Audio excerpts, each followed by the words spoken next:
সম্প্রতি একটি বই পড়ে শেষ করলাম এবং বইটি নিয়ে বেশ অনেক রকম অনুভূতি আমার হয়েছে। পক্ষে বিপক্ষে, ভালো খারাপ অনেক রকম অনুভূতি হয়েছে। কখনো কখনো মনে হয়েছে যে লেখক যেভাবে এই বিষয়টিকে তুলে ধরেছেন সেটি একেবারেই আদর্শ। আবার কখনো মনে হয়েছে কোনো চরিত্রের দৃষ্টিভঙ্গি দিয়ে যে এইভাবে হয়তো জিনিসটা না হলেই পারত। সব মিলিয়ে একটি বই পড়ে শেষ করলাম, যেটি এই বছরের আমার 25th বই। বুদ্ধদেব বসুর রাত ভরে বৃষ্টি, এই বইটি পড়ে শেষ হলো। বইটির প্রচ্ছদ ভীষণই সুন্দর, একদম ছিমছাম একটি প্রচ্ছদ এবং রাতের একটি দৃশ্য তুলে ধরা হয়েছে এই বইটির প্রচ্ছদে। এবং এই বইটি একেবারেই ছোট্ট বই, মাত্র 104 পেজের বই। এবং এই বইটির মধ্যে কিন্তু, বা 104 পেজের মধ্যে কিন্তু অনেক আবেগ, অনেক অনুভূতি, অনেক না বলা কথা লুকিয়ে রয়েছে।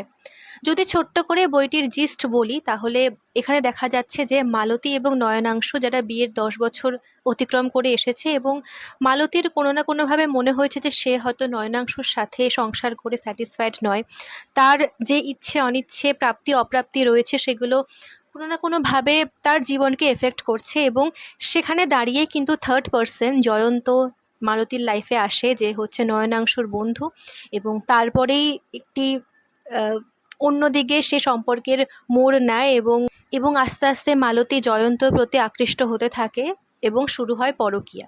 এই পরকীয়াই হচ্ছে এই বইয়ের একেবারে কিওয়ার্ড, যেটাকে নিয়েই মেনলি ব্যাখ্যা করে পুরো উপন্যাসটি লেখা। যেটি পড়ে কখনো কখনো মনে হয়েছে যে একদম ঠিক ওয়েতে চলেছে, কিন্তু কখনো গিয়ে মনে হয়েছে যে না, আরেকটু সংযতভাবে যদি জিনিসটাকে মোকাবিলা করা যেত তাহলে হয়তো ভালো হতো। তো এই হচ্ছে পুরো বইয়ের জিস্ট। এবার আপনাদেরকেই পড়তে হবে অবশ্যই। বইটি 18 বছরের ঊর্ধ্বে তাদেরকে রেকমেন্ড করব। আর এই বর্তমান সমাজে যেভাবে ডিভোর্সের পরিমাণ বাড়ছে, বা সুপ্রিম কোর্ট যখন এক্সট্রা ম্যারিটাল অ্যাফেয়ারকে আইনত স্বীকৃতি দিয়ে দিয়েছে, সুতরাং যদি আপনি বিবাহিত হয়ে থাকেন এবং বইটি পড়ে থাকেন, তাহলে একটু সামলে। খুব তাড়াতাড়ি আসছে ডিটেলস রিভিউ, সুতরাং চোখ রাখতে হবে আমার পেজে এবং চ্যানেলে, এবং অবশ্যই ফলো করতে এবং সাবস্ক্রাইব করতে ভুলবেন না।